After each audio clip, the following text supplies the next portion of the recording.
Survey and settlements, survey department కూడా stamps and registrations survey నా దాంట్లోనే ఉంది.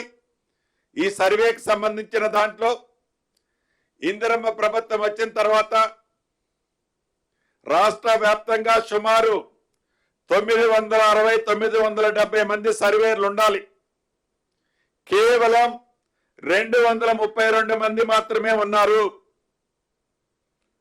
ఈ రాబోయే కొద్ది రోజుల్లోనే ఈ సర్వే డిపార్ట్మెంట్ కు సంబంధించింది ఉన్న వాళ్ళు కాకుండా ఇంకొక 1000 మందిని ఈ వ్యవస్థలో ఈ ప్రభుత్వం తయారు చేస్తుంది.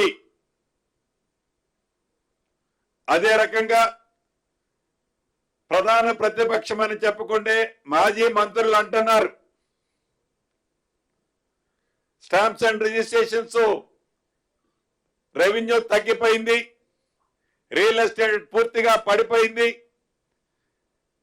టోటల్ గా మేము వెళ్ళిపోవడంతోనే మేము దిగడంతోనే రెవెన్యూ ఇన్కమ్ జనరేట్ అయ్యేది మొత్తం పడిపోయాయని చెప్తున్నారు.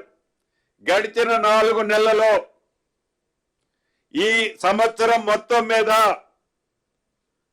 ఇన్కమ్ అప్ ట్రెండ్ లో ఉన్నది తప్ప గత సంవత్సరంతో కంపేర్ చేస్తే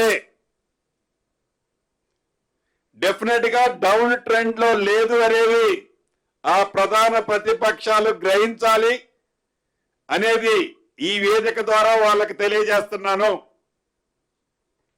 మేము ఆశించినంత పెరగలేదు. మేము అనుకున్నాం 15 to 18% పెరుగుద్దని అనుకున్నాం. అంత పెరగని మాట వాస్తవం. గ్లోబల్ అవేర్గానే రియల్ ఎస్టేట్ అంత గొప్పగా లేదు.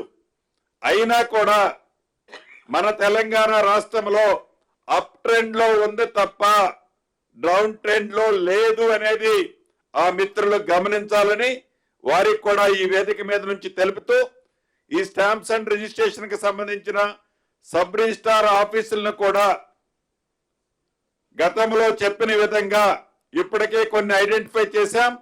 సిఎస్ఆర్ ఫండ్స్ ద్వారా కొన్ని సంస్థలతో ప్రభుత్వం నుంచి రూపాయి ఖర్చు లేకుండా ఒక అధునాతనమైన భవనాలని రిజిస్టర్ ఆఫీసుల్ని అతి కొద్ది రోజుల్లోనే మనం స్టార్ట్ చేసుకోబోతున్నాం, అంటే శంకుస్థాపన చేసుకోబోతున్నామని రాష్ట్రంలో ఉండే రియాలిటీ వాళ్ళందరికీ కూడా ఈ వేదిక ద్వారా తెలియజేస్తున్నాను.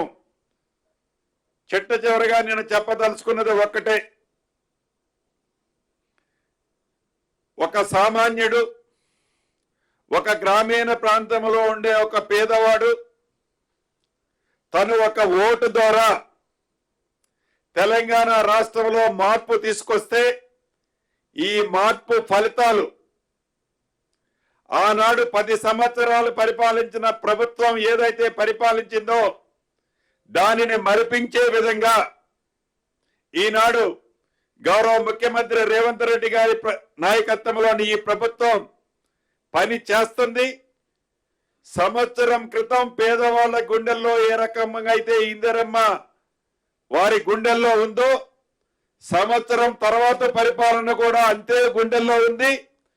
రాబోయే 4 సంవత్సరాల తర్వాత కూడా అదే విధంగా ఉండే విధంగా ఇందిరమ్మ పరిపాలనలో మేమందరం కష్టపడి పనిచేస్తామని రాష్ట్ర ప్రజలందరికీ మీ